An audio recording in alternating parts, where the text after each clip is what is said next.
Okay, so another sir. It seems the British are quite generous with this short word. I made a few presentations about several Sir Peter Cook, Sir Gilbert Scott, and there are others. But I don't know if in all the fields, but it seems in architecture there are quite a number of them. So it seems this country appreciates good architecture and honors its authors with this title. Anyway, so he's considered very important, if not the most important, Scottish architect, modern architect. A prominent figure in the modern movement, Sir Basil Spence, is best known for his spectacular design for Coventry Cathedral, which is true, is a remarkable work. He was born in India, but was sent back to Edinburgh at the age of 12 to attend school. Spence studied both at the Edinburgh College of Art and the Bartlett School of Architecture. Early in his career, he worked for Sir Edwin Lutyens, who provided him with much inspiration. Although he completed 3 houses in Scotland during the interwar period, Spence's career flourished post-war. Stylistically, many of his buildings blend modernist and traditional elements. For example, the Regency style is in evidence at the house he designed in Stirlingshire, and the Scottish vernacular at the Canongate development in Edinburgh. Sir Basil Spence was president of the RIBA from 1958 to 1960. So this is the man. He does look like a Scot. I don't know anything about Scots, but I fantasize that he does look like a Scot. And here is another picture, a little bit more melancholy and thinner, it seems. And here he is looking at a model. And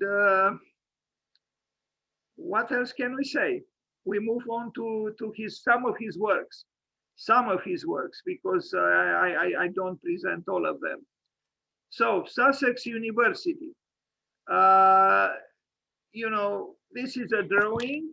He was at times described as being a brutalist architect, but he's complex because he has some elements of what might be called brutalism, and because of the usage of concrete mainly, and modernism, of course, but also there is a certain clin d'oeil, as the French would say, towards the past, towards tradition. And this makes him a more complex figure, I would say. Uh, so he can be unconventional, but he could also show signs of not forcing the limits too much. And again, this shows a certain flexibility and complexity. I like to imagine, or I imagine, that those 12 years spent in India did have an effect on him too. You could say, well, he returned to Edinburgh still young, at 12. Yeah, but 10 years, 12 years spent in a culture so different from your own, uh, and he was born there. I think it had an impact on him. But this is a subject that maybe can be explored later on if if found interesting by someone. This is, resolutely a modern architecture, but it has, maybe because of the usage of the arch, he's not as radical in the usage, in using the arch as, for example, Khan was. There is a certain flirtation, so to speak, with classicism, even with some kind of academic flavor, but it's not stiff at all. And you see even the top view of the campus is, free spirit at work here, it seems. To an extent, of course, nothing, very radical. I will end the presentation with his main work, which is that cathedral that I mentioned earlier, which is truly an excellent work. But he worked well both with concrete and bricks. Although he used other materials, you see in London he has a building that is in a way very different from what you see here. This is an architecture that has a certain degree of dignity that we would like to associate with academia. If the academia didn't didn't lower its standards. Otherwise, the interior, it's a typical mid-century modern architecture. But because of this flirtation, as I call it, with historicism, his work has a certain complexity, or there are ambiguities here a little bit, not in the sense advocated by Venturi later on. I don't know. I used to study a little bit Venturi earlier in my life, but now I'm more and more against him, because I'm more and more against Las Vegas. I think there is nothing to learn from Las Vegas, and it's very, very misleading. The very title of that book. Anyway, so back to the Sussex University campus, built by Sir Basil Spence. His feminine name is a little strange, because I feel tempted to add an R at the end, Spencer, but no, it's just Spence. And this also has a strange resonance for me, because the name is very close to the vice president, the present vice president of the United States, whose name is Spence. So, but here we are dealing with Spence, not Spence. Anyway, so, a dignified building, not very spectacular, but there is a level of honesty here, and this integrity is to be appreciated, I think. Interesting how he came out, in, a certain, idiosyncratic gesture here. A more conventional spirit would have aligned these things, because there is no, structural reason at all for this. So it's more like a sign attached to the corner of the building, at the level, at the closest level to the passerby. Anyway, now we go to a crematorium in Edinburgh, Morton Hall Crematorium, which is, this makes me think a little bit of Gunnar Asplund in Stockholm, particularly this picture, but others do not so much. But it is, an architecture that cannot leave you indifferent. It has, certain movement, but it's also sober, it's austere, and yeah, I would say that if I visited the place, I would probably more than accept it, probably. By the way of this, because I'm also working right now, or I was working until we started our meeting today, on the works of Imre Makovic. I didn't know he built 3 or 4 buildings in Romania, and maybe 3, but and not totally without interest. Interesting. But in Transylvania also there are 2 works by the son of Fischer von Erlach, who himself was a famous Viennese Austrian architect. So I'm beginning to discover things I didn't know about the country I am in. Anyway, this chapel is okay. I think if you can say something like this about the chapel, that it is okay. Somehow it doesn't sound right. Sorry. I particularly like this image. You know, it's a fine building. You know, it has unity, it has fragmentation, and it allows for the trees behind to breathe. Is I think well, it's a good shot. The photographer was inspired, I would say, inspired. Um, Actually, mid-century, the mid-century, in fact, I'm thinking to launch a series of presentations about mid-century modern architecture, because I discover more and more very interesting architecture done in the 50s and particularly 60s in Germany, in Switzerland, in France, now in Scotland, and in Great Britain as well. There was a good architecture happening at that time. I remember when I was a student, I used to like this building, and it was published extensively. Over the years, I forgot the name of its author, and now I'm rediscovering it. So it was Sir Basil Spence who built the British embassy in Rome, and which is not far away from Porta Pia by Michelangelo. It's a good building, this one by Sir Basil Spence. It's not easy to do an embassy because, well, at least at that time, I mean, usually embassies, as far as I know, they were kind of stiff, you know. The architects overwhelmed by the responsibility to create a dignified and official building, usually produced stiff buildings.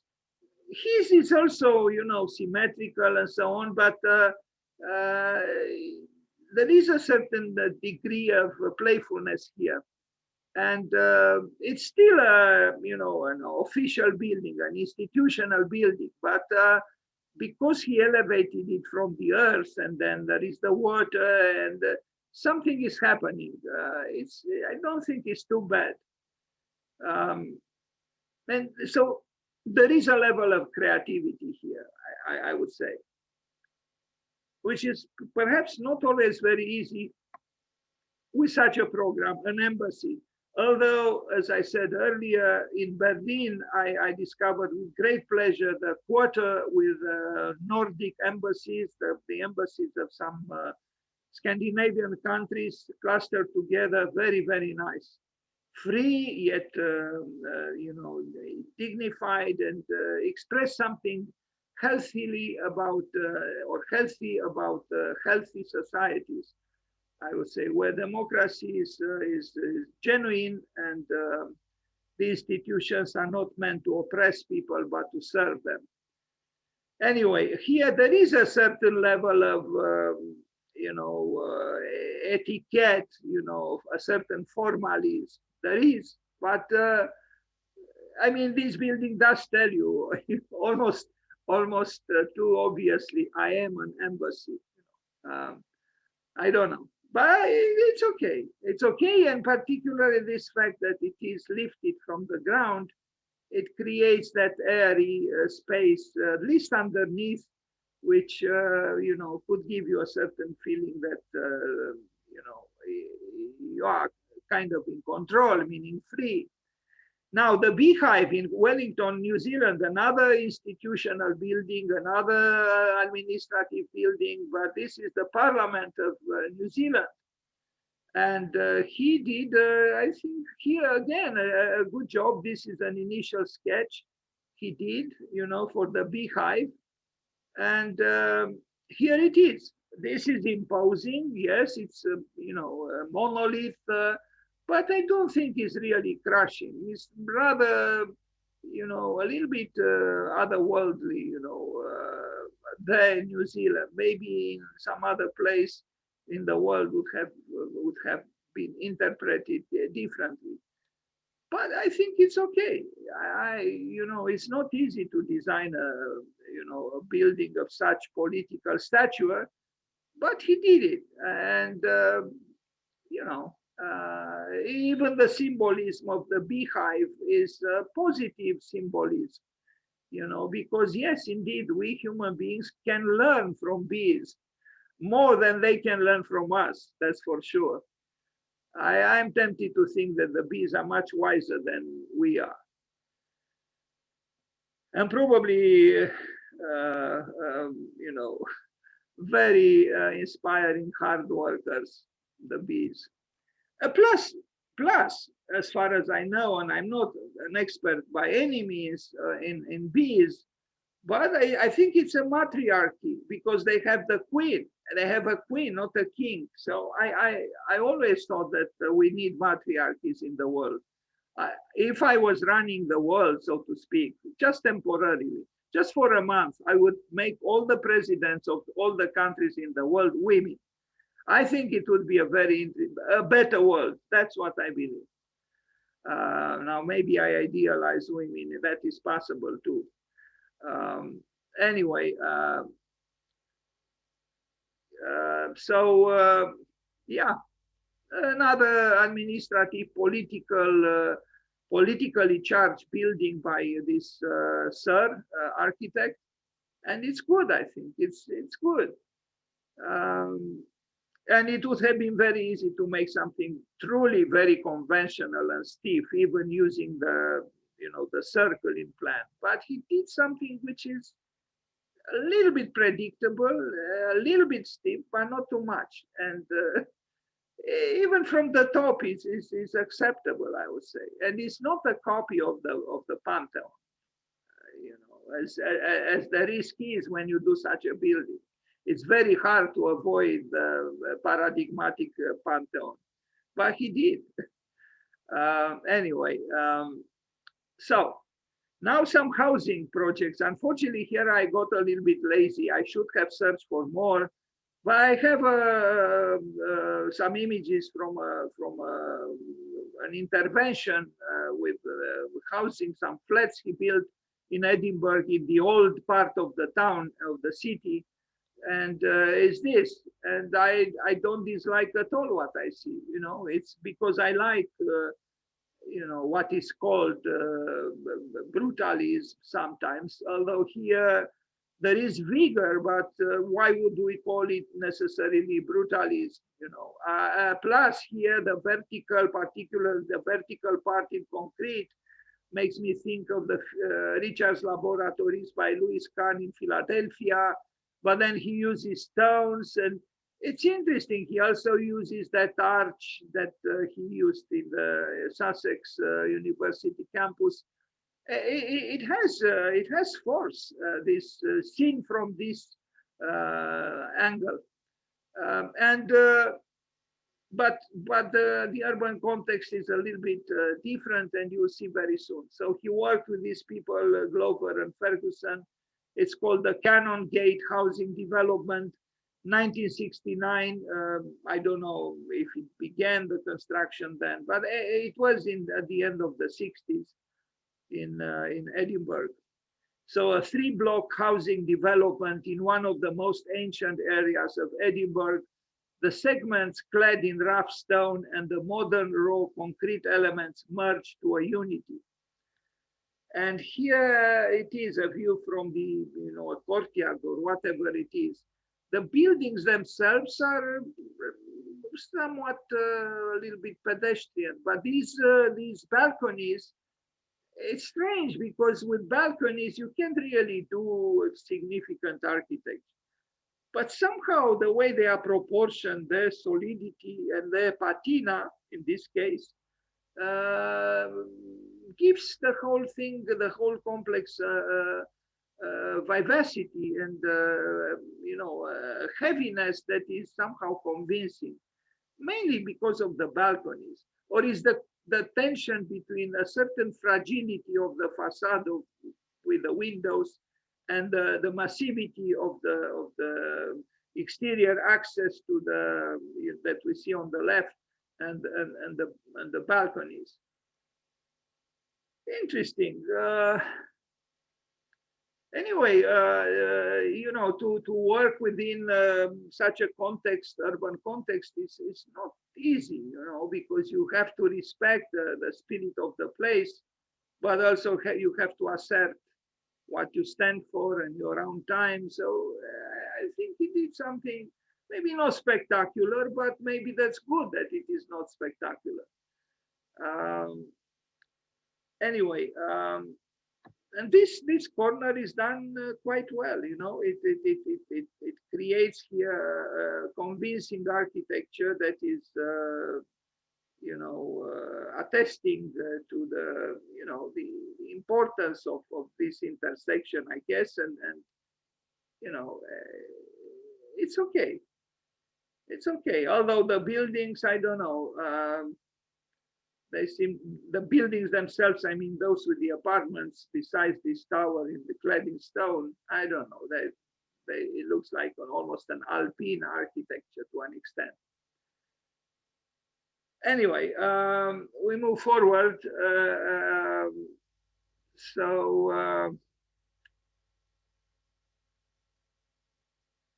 now we will see his own house in Beaulieu. I don't know if I pronounce well. The name seems to be French, though. An excellent house, you know, resolutely modern, and but there is something here that escapes the white mannerisms of, let's say, Richard Meyer and even Walter Gropius and even Marcel Breuer, is because of that block, that part of the second floor, you know, grayish, dark grayish, or almost black. There is non-conformism here. Yes, it's still an architecture of mid-century Europe.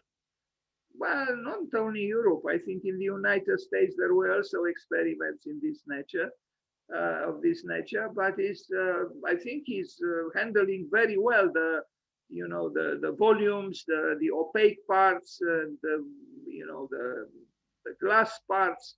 And this is a building that is clearly modernistic, but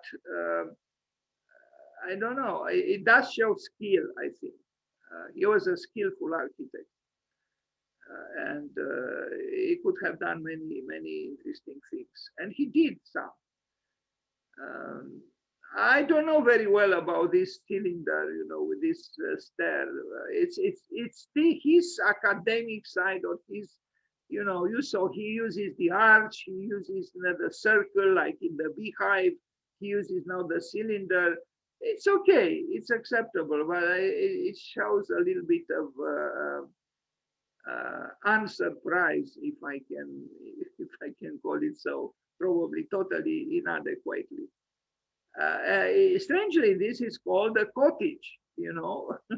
I mean, the man was doing very well for himself. If this is just his cottage, you know, it's not called a villa or a house, just a cottage, but it's quite a big cottage. And it was renovated. I found some material where, strangely, I mean, not only that he was the author of the building, he also lived in this building. It was his building, but his name was placed on a list with other names, and he was not even the first on that list, you know. And of course, the first name belonged to the man who did the renovation. Anyway, nice living room. I would say, or what is it? It looks like I don't know, a studio. No, it's a living room. Not bad. Some people know how to live, obviously, and they can afford it. Now a garage. A garage. The man who did the Beehive and who did the incredible cathedral and who also did university campuses and libraries and you name it. He did a garage, and he did actually a very nice garage. This is a rendering of the garage, and you see another one. I really think he drew very well. In fact, I have a feeling that he was a little bit inspired by the graphic works of Toulouse-Lautrec. I don't know. I saw something in his graphics that made me think of Toulouse-Lautrec will arrive at that rendering. This is the garage, and it is indeed a garage. It's fine, you know, it's fine. It's supposed to be a garage, and but it's a white garage, and it's I don't know, it emanates being clean and you know, ordered, organized. Although I saw some pictures which I didn't even include in the presentation because they were too romantically I don't know. They were too romantic somehow. I didn't believe they were part of the same building. Inside, it seems there is even some kind of a housing unit inside. I didn't include them in the presentation, although I did verify that those pictures belong to this building, but they were so different from with exposed brick and you know, plants inside, and it looked too romantic for a garage. So I didn't include them, but I like it. If I had a car, I would gladly come here if I lived in Edinburgh and take care of my car. This is the drawing I told you about that I thought has something, you know, I don't know why I thought of Toulouse-Lautrec. I could have thought of someone else. Of course, the architect is an architect. He had to place a car in front of the building, and but at least he doesn't show excessively seductive, you know, usually feminine silhouettes dressed in a certain way. He shows you know, an older couple seen from behind and so on, not very slender or anything. But I like the drawing. It's done, I think, very skillfully.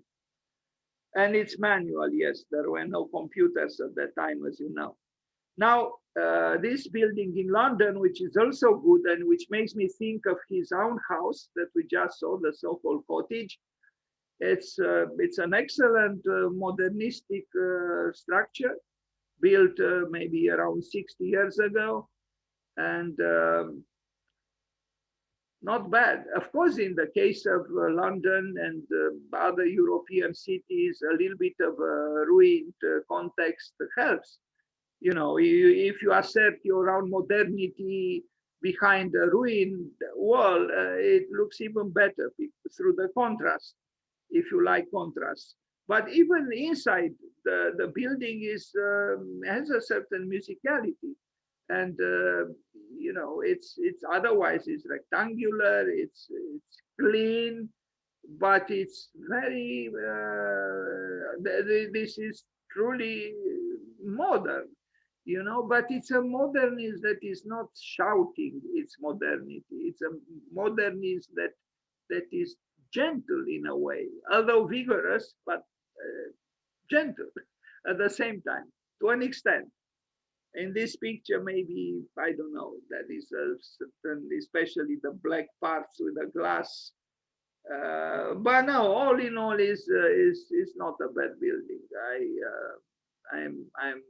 I'm willing to take his side on this building as well.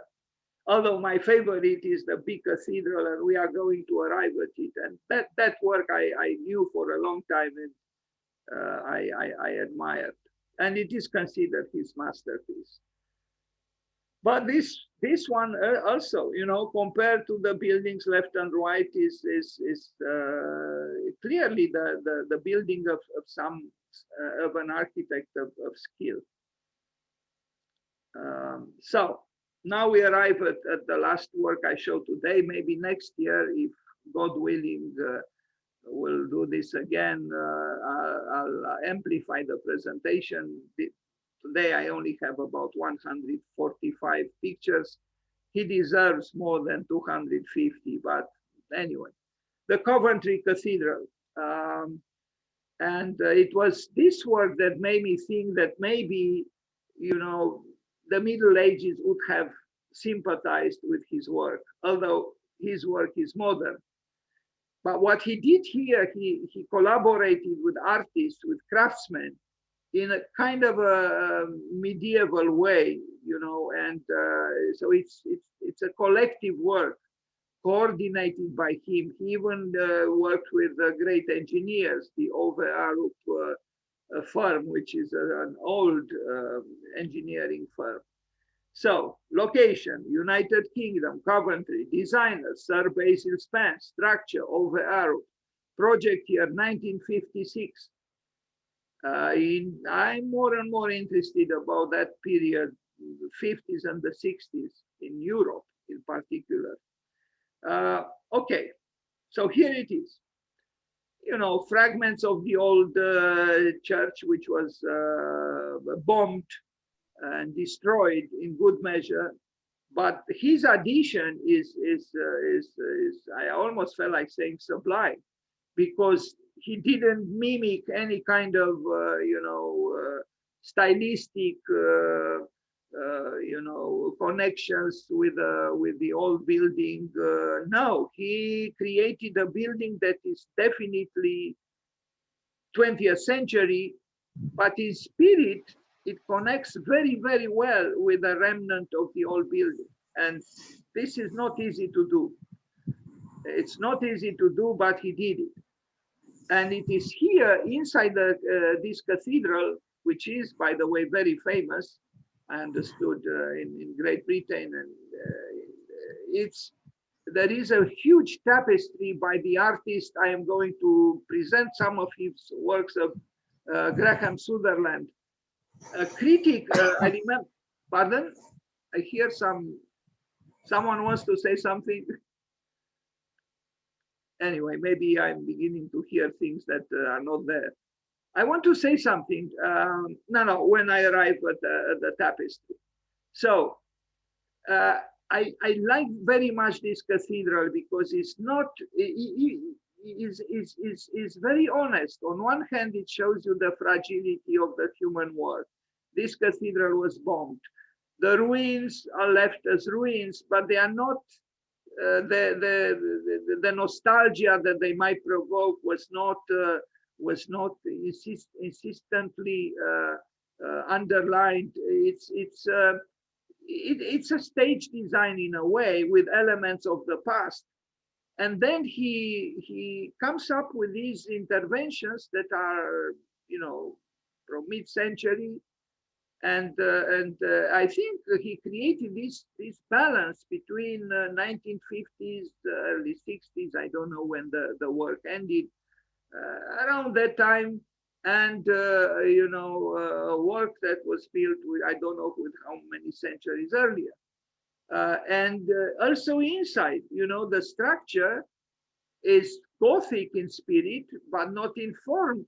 I mean, it's a modern work, but it connects with the past implicitly and just a little bit explicitly. He's not copying here. He's creating, and he's to be admired for this. What you see there in the back, is a huge tapestry by Graham Sutherland, a very interesting, very important British artist. And after I end the presentation on Sir Basil Spence, I will show a few works of Graham Sutherland, because I think it's important to do so. The space is majestic, but it's not arrogant. It's just as it has to be, I think, in a cathedral. And look at the columns. They are sophisticated. They are slender, more slender at the bottom, and then growing, but also amplifying the parts towards the top. It's a forest of columns, but not too many trees in the forest. Just a few columns that meet at the top through the nervatures, the web, the structural web that sustains the ceiling. Excellent work, and everything works. And I understood he was famous for collaborating with other artists. I said other artists because there was an active artist in himself as well, because of the sensitivity that he handled the building with, being an architect. From what I learned, many architects, the deepest wish is to be artists. because, often they cannot be, or they are not. I have heard Philip Johnson, he wanted to be an artist, but he confessed that compared with Louis Kahn, for example, he was less of an artist. And I would agree. Philip Johnson was more of a commercial spirit and too chameleonic to be truly an artist. And Kahn, yes, had an artistic side which was very strong. Maybe too strong if we consider his family life. But I don't understand very well what is going on here. Do you? Because I looked at this and I don't understand what is happening here. What is this little piece here? If this was not here, I would have understood. But what is this? Because this certainly is not is reaching the floor. I don't know, something is wrong here. Anyway, I don't know, it attracted my attention and it even disturbed me for some minutes because I couldn't figure out what is there. And I don't know if you can. If you do, please let me know, because I would sleep better if I understood what was going on there. Anyway, the building is modern, but it's also reticently modern. And I think this made the description of this Sir Basil Spence in connection with modernity and tradition correct, I would say, because he is modern, but he is also refusing to completely cut the connections with the past. And it is a complex work. I think he did, of course, this is not Sagrada Familia in Barcelona, where there was a much more personal architect, almost idiosyncratically so. Here is a more reticent architect in a more reticent context, but I think he did an excellent job. And probably the artist he collaborated with help him in this. Now just look here, I see that the column is actually touching the floor in just a very narrow, with a very narrow piece, and we are Dan? talking. Yes? Yeah, Vatsal here. Hi. Hi, Vatsal, how do you feel? I feel nice. I've tested corona negative since 2 days. So now it's just a little bit of phobia of corona, which is No. You have no reasons to be anxious any longer. Plus, the vaccine was discovered. Did you get drunk after you tested negative? No, I just tested negative 2 days back. Me, my wife, and my daughter, all three of us tested negative. So now we are out of it. But still, we are told to take care for a few days. For next 10 days to just be a little in the house and not run around and anything like that. Right. And right now here it is quite full blown in Ahmedabad. Okay. I actually interfered to talk about the column. I think that's the structural part, because all you need is, I think, a 4-inch by 4-inch pipe to hold the roof, and that is what it is. The mass of the column is there, but actually it is, I think, inside there is a steel structure, and that's just a 3 or 4-inch by 4-inch vertical pipe which holds the roof. The roof is but I never saw something like this in any other church, or it's so gently touching the floor that I know I'm not against it. I'm not criticizing it. I'm just a little bit surprised. Yeah, it is but a I little understand, of course, surrealistic. what you say, because when you use steel, you don't need a lot of, massive section of whatever it is, pipe or whatever. Right. Now look at this. I would say magnificent, artwork. It's done maybe by an individual. I don't know the name of the artist or the collaboration with the architect. but is very dense and yet luminous, transparent. Is I think very convincing, and it shows what a cathedral should show, and that is unity, and that we are all equal in front of God, and that it's symbolically and chromatically and plastically is I think a very fine work. And it's majestic because it's big, its dimensions, its creation. Yeah, they created something, and they created something together. It is about togetherness, and that's how a cathedral should be, about togetherness. And I like it very much. It's not aggressively avant-garde or modern even, but it is modern, but not aggressively. I like it. I like even this stone now. Of course, this stone was not made by Sir Basil Spence, and I don't know its symbol is. Maybe it's not so difficult to find some meaning, but I like the fact that the cathedral is has all kinds of elements here that are some of them surprising. And I look at the stained glass windows, also modern or modernistic. The style is somehow of those years, 50s, 60s. But I don't know. I like this building. I like even the chairs, solid wood, clear geometry. That maybe they are moderately comfortable. Um, so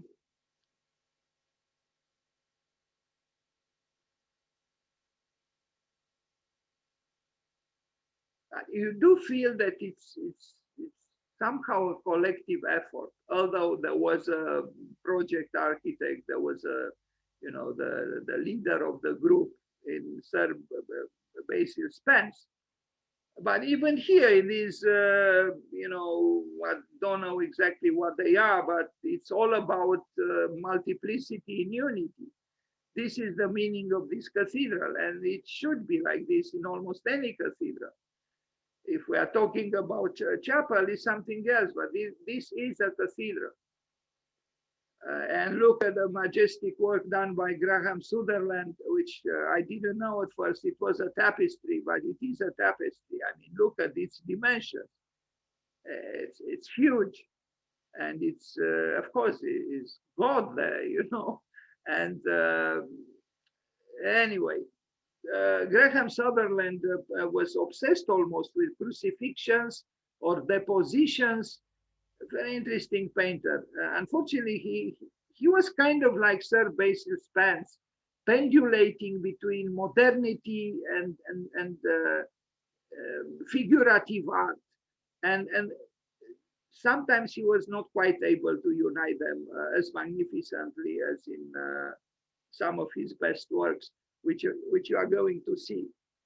Also, what I like about this interior is that although it is finalized, it is a final work of architecture, it is finished, but I have this feeling that it's still somehow a scaffolding here somehow.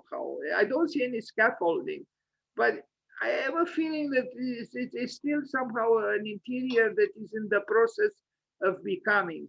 And that is also, I think, a very positive feeling if you can generate with such a large building. And these thorns. In fact, Sutherland is I would describe him as a painter of thorns. I don't know who did this. I don't know how to call them. Ornamental parts of furniture, but we see the thorn. And it's obvious here, as it is obvious in some works by Graham Sutherland. Yes, I mean, if you compare this building with Ronchamp or with Saint Pierre de Firminy Vert by Le Corbusier, there is definitely the work of one person and his office. But here, things are more ambiguous, more complex. yes, there was Sir Basil Spence, but there were other people, and the artists have an important role to play here. Um, so he was more like a coordinator, I would say. But there are levels of invention here that are not inferior if we are to compare to the buildings I just mentioned by Le Corbusier, although those are different works. We can still maybe attempt to make some comparisons sometimes. Look at that, lighting again. It's like a crown with thorns.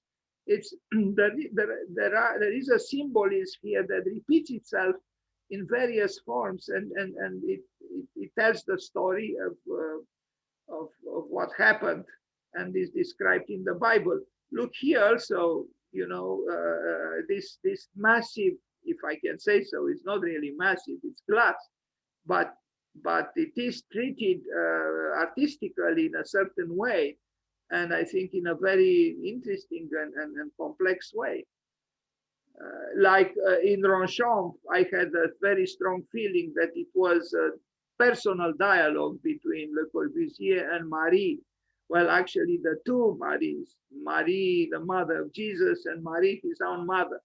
Here, no, here is a dialogue between a team of architects and artists and craftsmen and the divinity. And it's really about togetherness. This is what I think this church emanates. It's an invitation to togetherness. A good work. And there are so many parts, I kept discovering. That's why I have so many pictures, because I kept saying this is the last picture, and then I discovered something else. Even towards the outside, you see, and it's, the artwork is not made by Sir Spence, it's made by a sculptor. But somehow there is a unity of spirit between all of them. It's, again, if I'm to compare with Ronchamp, there the artworks were done by the architect. Here is a different person, a different artist, but somehow all came together for the creation of this building. And yeah, it's one of the best church works or church designs in modernity, without doubt. You see how important it is narration, how important it is culture. We don't use any longer, sculptures in our buildings, and the poor artists die of hunger in some attics or basements, because we don't, apparently we don't need them, but we do need them. So I really hope that somehow a change will occur, that the architect will employ again the services or the help or the participation of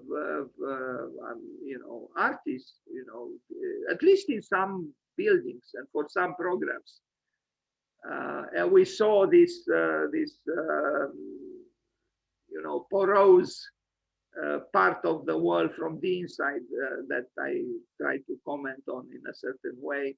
It's very fine. I think it's a very fine building, and I almost feel tempted to write something about it. In the age of dismissal of God in a way, here is was a team of artists, craftsmen, architects who work together with diligence and care to erect a building that connected with the past, and it connects with us today. And it's not a little thing at all what they achieved.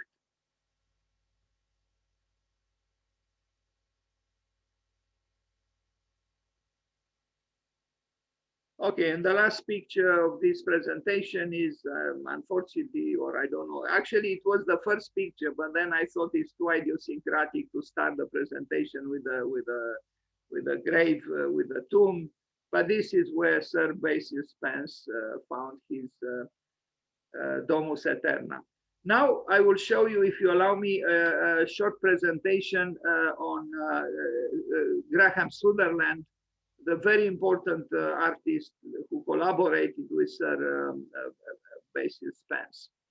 And I have to say, when I lived in New York, I discovered a critic, an art critic in London, Peter Fuller, who said, I just watched an interview with him on TV of the City University of New York, and he was fighting against the prima donnas of the art world. He compared Francis Bacon with Graham Sutherland, and he said, for me, Graham Sutherland is a superior artist to Francis Bacon, although Francis Bacon is more admired by the cutting edge, so to speak, and so on. At that time, I didn't know anything about Graham Sutherland, so I began to search for his works. And also, by the way, Peter Fuller that I mentioned, he was publishing the magazine that John Ruskin was publishing in the 19th century, Modern Painters. He was the editor-in-chief. Unfortunately, he died tragically in a car accident at 40 or so. Anyway, Graham Sutherland, and it would be interesting to compare Francis Bacon with Sutherland. I think Bacon, who was an important artist, is more cynical. Sutherland is not, and he didn't play games with religion, with a biblical story, and he has various works dealing with the crucifixion and with the deposition. A certain approach to this theme exists also, the crucifixion in Francis Bacon, but there is something of a bête noire there, and there is a lack of modesty in Francis Bacon, which Sutherland doesn't have. But the work of Sutherland also shows great tension and anxiety, and but of a different nature than Francis Bacon. This is the artist, and in the back is a portrait, a figurative portrait of Wilson. He also painted some figurative paintings of important political figures of England. Anyway, this is one crucifixion by him, and I think it is moving. Apparently, he was influenced by Picasso, but his work is very different from Picasso's. I only show a few paintings by him, but he deserves probably to be known, to be better known by anyone. So he did that huge tapestry in the cathedral that I just showed by Sir Basil Spence.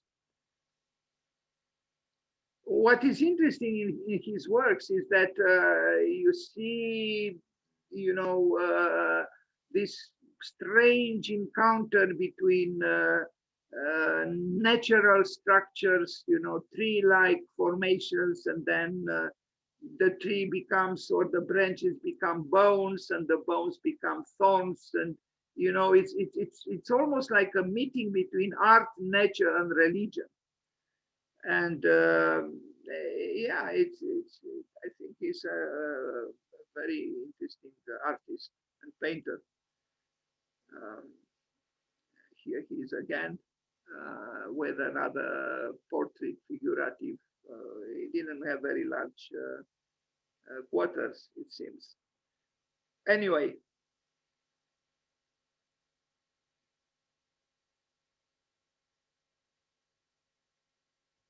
So there were such artists who didn't totally say goodbye to figurative art in the name of abstraction. He was doing these paintings maybe 20, 30 years after Joseph Albers at the Bauhaus was just painting luminous squares. Here apparently he did, but I didn't see this book and I didn't search for this particular work, Disegni dalla città in fiamme. I guess it means, you know, designs of a city in flames. An interesting preoccupation. And I see it's a Skira book that was published with this series by Graham Sutherland.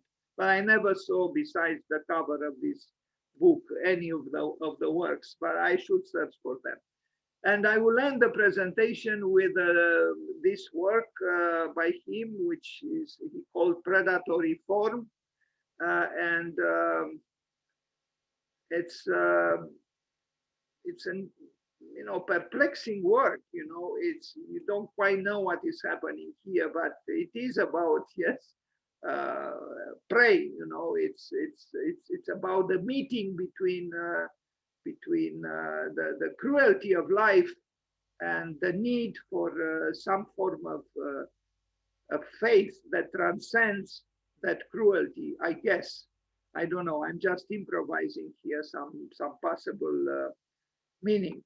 Okay, and now I go to the third and the last presentation today, which is about an architect who is very different from what we saw until now. And that is a rich, spoiled kid of Peru who studied at Harvard. And there he met his beautiful wife, and they formed a company that still builds. I'm talking about Architettonica, and mainly about Bernardo Fort Brescia, because he was also born today, on this day, just like Sir Basil Spence. I have to say, maybe I should, what should I do? Yeah, before I show you about 65 pictures with their works, I want to read you, if you allow me to, a short essay I wrote on their work, Architectonica's work, after I attended a lecture by them at Columbia University in New York. When I was it's true, I was in a dark mode, but I had the feeling that everybody was. I was seeing everything in dark tones. So I'll read it to you. So again, it is after attending the lecture, I attended the lecture by Bernardo Fort Brescia at Columbia. Apropos of Architectonica's lecture, I wouldn't call the work contextual, but then why would I want to relate to this context? He asked Bernardo. It's disappearing and it's not very attractive. Maybe our buildings will start creating a new context, wrote Bernardo Fort Brescia in Architectural Record, June 1985. We do not want to create buildings that belong to Miami. That's where they mainly build, in Miami. We do not want to create buildings that belong to Miami, but we don't want to imitate past architecture to be contextual. Our buildings try to capture a more intangible spirit of the place. That's what makes them timeless. Only 3 years separate these two statements. That's what makes them timeless. This is certainly an ambitious statement. But when convictions seem to change significantly just in 3 years, timelessness begins to lose its known meaning. What is timeless these days? If Architectonica's work is timeless, I wonder how Imhotep's work is. But our architects today play with their words as they play with their buildings. A cute game and nothing else. And our architecture is as so-called timeless as our plates. And the hardcore Architectonica groupies, as Bernardo Fort Brescia said, if they can't afford to buy an apartment in one of our buildings, they surely can afford to buy one of our plates. This statement was made in relation with the opening of Architectonica's store, ARQ Products, Coral Gables, Florida, a store selling not buildings, but furniture and plates. Plates, as so-called timeless as their buildings.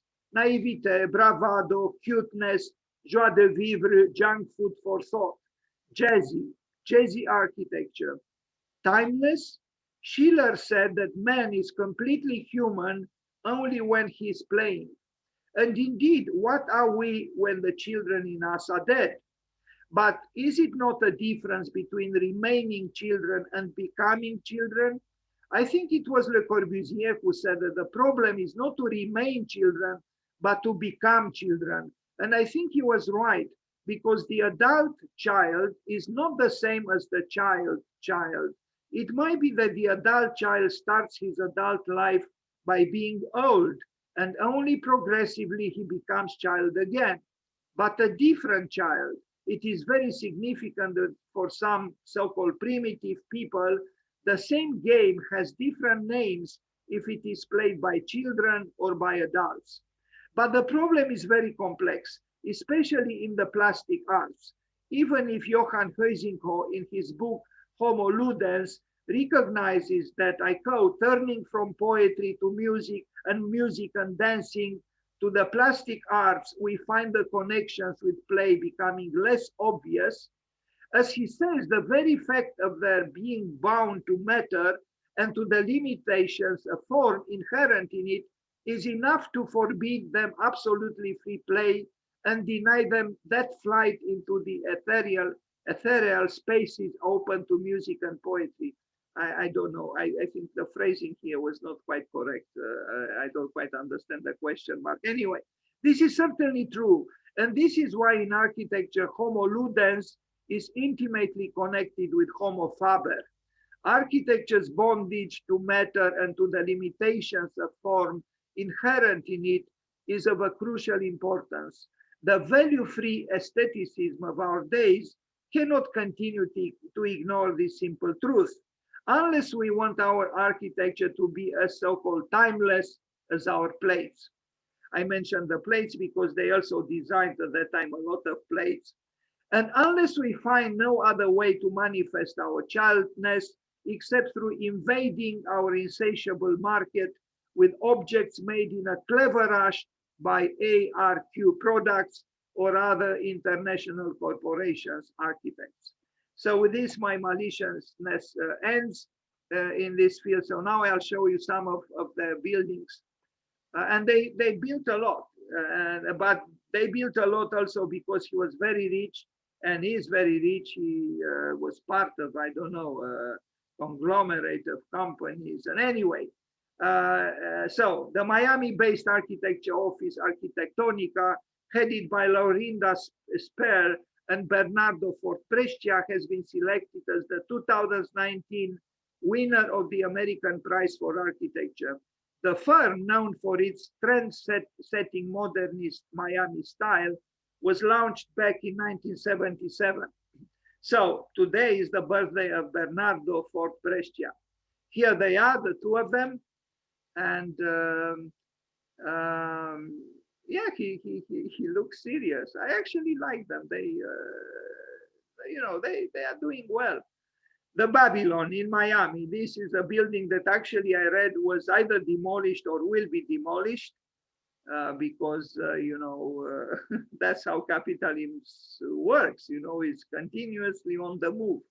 It's okay, I guess, you know, kind of a moderate postmodernism and Miami and sunlight and color and joie de vivre and expensive condominiums.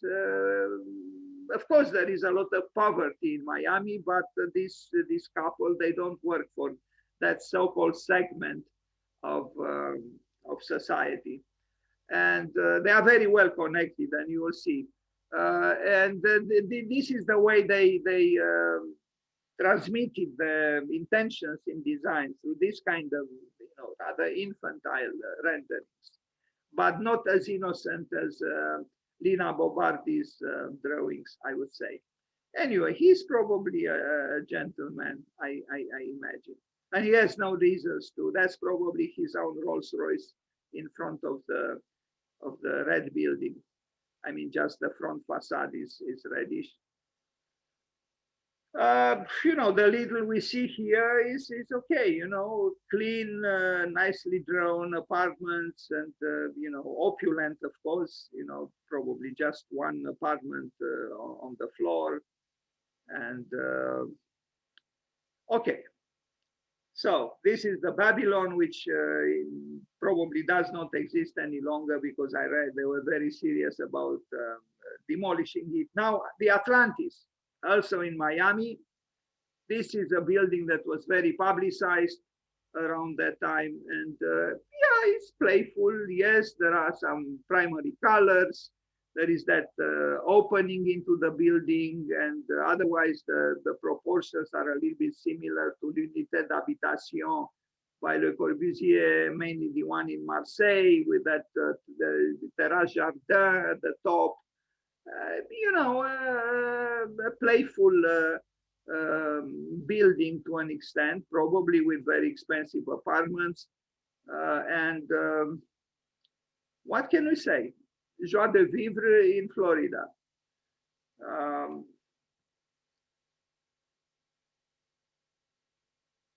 Now, they also designed a bank in Luxembourg, the Banque de Luxembourg headquarters in Luxembourg City, Luxembourg. I don't like it. This kind of building leaves me totally cold. But, you know, they got a commission and it was built. And you'll see the plan, it is a little bit misleading. When you look at the building, you imagine the plan to be a little different. Particularly, this is just one, the conference room, and it's not so big. You'll see it in plan. Anyway, yes, a bank. Here it is. Now you understand what I'm talking about because nah, I don't think there is enough reason to spend too much time with this kind of architecture. But many architects would love to do such buildings. Here, unfortunately, I didn't quite understand. This was a project that was built. I couldn't find too many pictures. The Virgin Voyages cruise terminal at Port Miami. I found on their website other images, but for some reason I didn't feel inspired to include them in this presentation. It scares me a little bit, that huge ship there, now, of course, with the pandemic, some of these ships might have second thoughts, and or their administrators and the whole industry of ravaging the seas and the oceans of the world with these mammoths might be a little bit questioned, which might not be a bad thing, actually. We frighten the fish of the world with these unending mammoth tourism. An Icon Bay, this is how it is called, Icon Bay. It's an apartment building, again, for the Miami yuppies. What can you do? Actually, I'm surprised how many people have money, in this world. There are so many buildings built by, star architects who, they cost over $1 million easily, the smallest apartment, and they sell. Obviously, that's why they build them.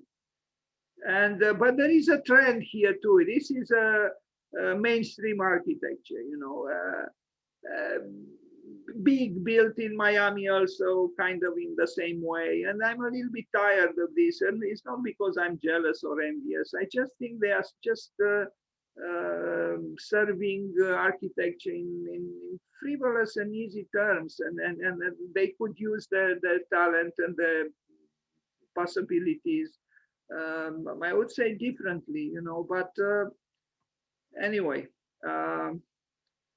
maybe Philip Johnson was right. The architects are high-end whores, and they are paid to do certain jobs, and the architects accept the jobs. The landmark East Office development, you know, when I read this word development, in fact, tomorrow, because we'll celebrate, we'll pay homage to Frampton as well.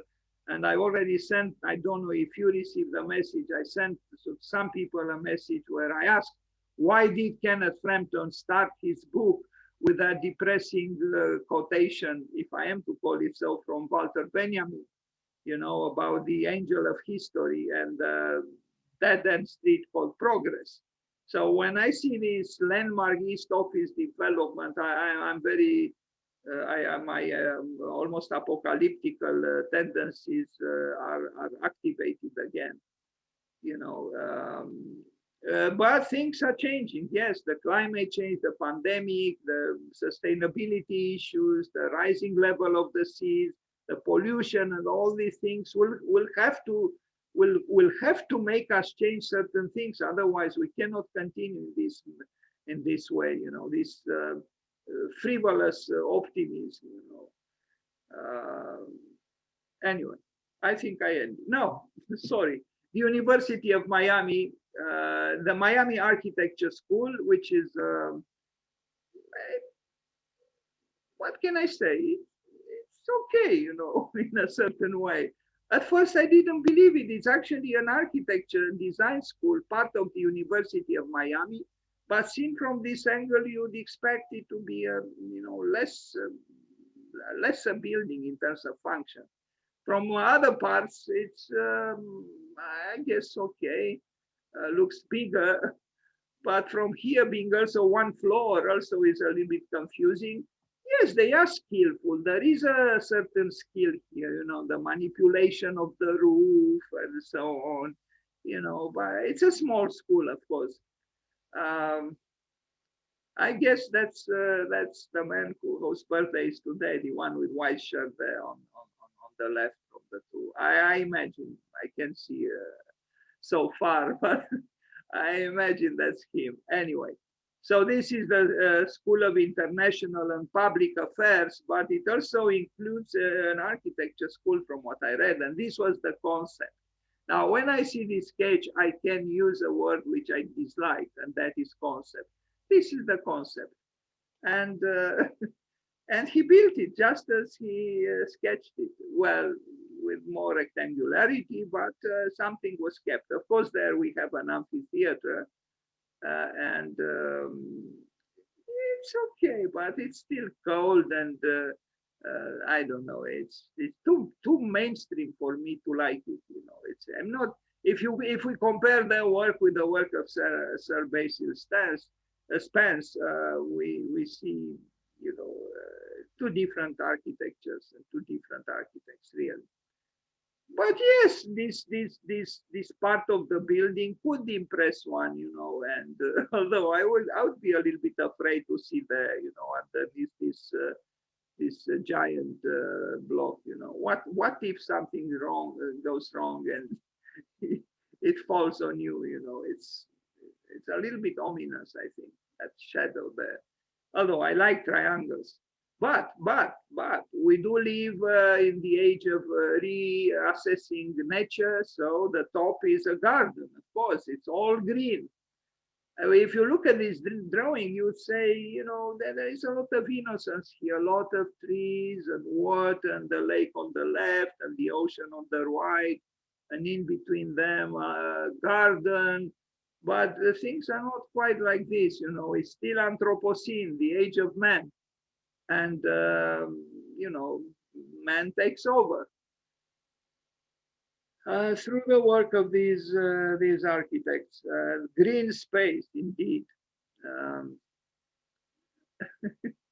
Anyway, but inside, what can I say? It's fine. It's, you know, common space where future architects are trained. Even with tracing paper, not yellow but white. Now, Regalia condominiums, Sunny Isles Beach, Florida.